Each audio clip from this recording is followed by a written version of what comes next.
আজকেই মানে আমি সোয়াবিন, তো সোয়াবিনের রেসিপিটা তোমাদের সাথে শেয়ার করি চলো। তো সোয়াবিনের মধ্যে দিই আজকে আমি ড্রাই ফ্রুটস।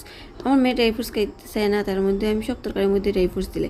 তো চলো কীভাবে বানাই। তো প্রথমে আমি দেখো আমি আলুটারে আমি চুলি দিয়ে, তো আলুটারে চুলিয়ে আমি ছোটো ছোটো করে পিস করবো, ছোটো ছোটো পিস করে আমি আলুটারে সিদ্ধ দেবো, সিদ্ধ দিয়ে এটারে বাজবো।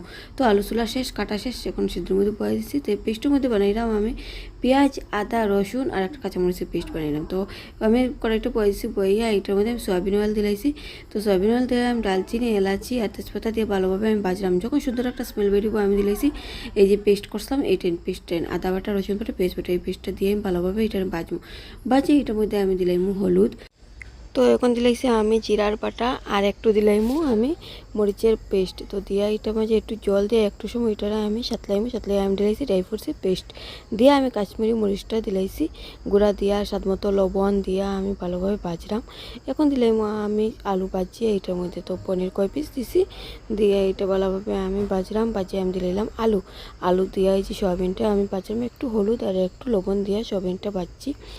বাজিয়া এইটা একটু যখন দেখুন জলটা টানি দিয়েছি আমি দিলাইছি সোয়াবিন দিয়ে একটু সময় আমি ঢাকনা দিয়ে রাখবো। সোয়াবিন দেওয়ার পরে একটু সময়, বেশি মানে একটু সময় ঢাকনা দিয়ে রাখবো। ডাকিয়ে আমি গরম জল দিলাইছি ঢাকনা উঠাইয়া।